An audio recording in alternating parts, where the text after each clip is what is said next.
ایک دفعہ کا ذکر ہے کہ ایک ملک میں نیا شادی شدہ جوڑا رہتا تھا جن کا نام ساگر اور مایا تھا۔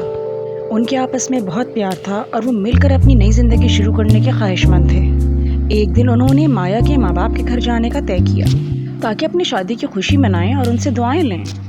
مایا کے والدین ان کو دیکھ کر خوش تھے اور انہوں نے ان کو ایک خاص تحفہ دیا، ایک گدھا۔ یہ گدھا دینے کا مقصد مایا اور ساگر کو ان کے روزانہ کے کاموں میں مدد تھی اور یہ کہ ان کا سفر شکر اور خوشی کے ساتھ آگے بڑھے۔ ساگر اور مایا نے والدین کا شکریہ کیا، گدھے کو لیا اور واپسی گھر کا سفر شروع کیا۔ سورج چمک رہا تھا، چڑیا گا رہی تھیں اور ان کو ایسا لگ رہا تھا کہ اب کچھ بھی ان کی خوشیوں کو نہیں روک سکتا۔ وہ ساتھ ساتھ چل رہے تھے اور گدھا ان کے ساتھ ہی آ رہا تھا۔ کچھ دیر کے بعد ان کا سامنا اسی راستے پر کچھ لوگوں کے گروپ سے ہوا۔ ان لوگوں نے تشویش سے اس جوڑے کو اور ان کے گدھے کو گھورا۔ ان میں سے ایک نے مذاق اڑانے کے انداز میں ساگر کو بولا، کیا تم بے وقوف ہو؟ تمہارے پاس وزن اٹھانے کے لیے گدھا ہے اور تم پھر بھی چل رہے ہو؟ تم اس پر بیٹھ کیوں نہیں جاتے؟ ساگر رکا اور جو اس آدمی نے کہا تھا اس کے بارے میں سوچا۔ اس کو بات ٹھیک لگی کہ کیوں چلنا جب میرے پاس گدھا تھا جو اس کو اٹھا سکتا تھا۔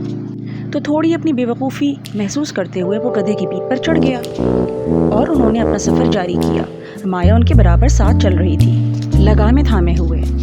کچھ ہی میل بعد وہ لوگوں کے دوسرے گروپ سے ملے۔ اس گروپ نے بھی اس جوڑے کو گھورا پر ان کے ایکسپریشنز الگ تھے، جو مایا اور ساگر کے انداز عمل سے راضی نہیں تھے۔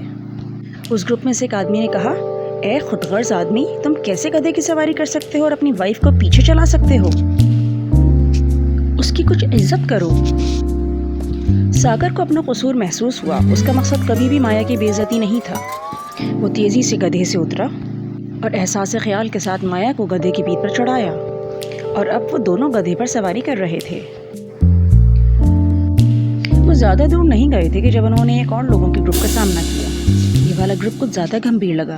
اس گروپ میں سے خاتون نے ناخوشگواری سے انہیں دیکھا اور چیخی، تم ظالم لوگ، تم دونوں ساتھ کیسے اس بیچارے معصوم گدھے پر سوار ہو سکتے ہو؟ کچھ رحم کرو اور اس گدھے کو آرام کرنے دو۔ اس کے لفظ جیسے ساگر کے دل میں گھڑے اور اس کو شرمندگی محسوس ہوئی۔ اس نے مایا کو دیکھا اور دونوں نے طے کیا کہ سب سے بہتر یہ ہے کہ ہم گدھے پر اتنا بوجھ نہ ڈالیں۔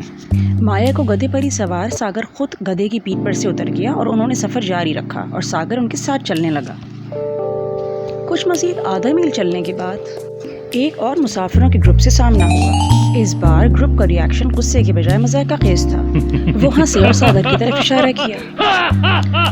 ان میں سے ایک بڑی ہنسی اڑاتے ہوئے بولا، تم اتنے بزدل ہو کہ اپنی وائف کو گدھا چلانے دے رہے ہو اور خود چل رہے ہو؟ تم اپنی وائف سے ڈرتے ہو اور وہی کرتے ہو جو یہ کہتی ہے، کرتے ہو نا؟ تم اپنی بیوی کے غلام ہو۔ اس بے عزتی اور الجھن کا شکار ساگر جیسے ٹوٹ گیا۔ اس کو نہیں پتا تھا کہ ان مسلسل تنقید کرنے والوں کو خوش کرنے کے لیے کیا کرے۔ مکمل ہارا ہوا محسوس ہونے پر اس نے مایا کو گدھے پر سے اترنے کو کہا۔ اب دونوں گدھے کے ساتھ خاموشی سے چلنے لگے۔ ہر قدم پچھلے سے زیادہ بھاری تھا۔ ان کے سفر کی خوشی بہت پہلے ہی ختم ہو چکی تھی اور بالآخر وہ تھکے اور مایوس اپنے گھر پہنچ گئے۔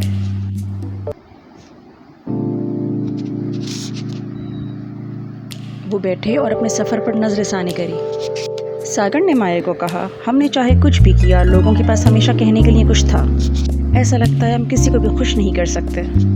مایا نے اتفاق میں سر ہلایا اور بولی، مجھے لگتا ہے ہم ہر کسی کو خوش نہیں کر سکتے۔ ہمیں اپنے خود کے راستے پر چلنا ہوگا اور وہ کرنا ہوگا جس کو ہم خود ٹھیک سمجھتے ہیں۔ اور اس طرح مایا اور ساگر خوش رہنے لگے، یہ سیکھتے ہوئے کہ اپنے انسٹنکٹس پر بھروسہ کرو اور دوسرے کی رائے کو نظر انداز کرو۔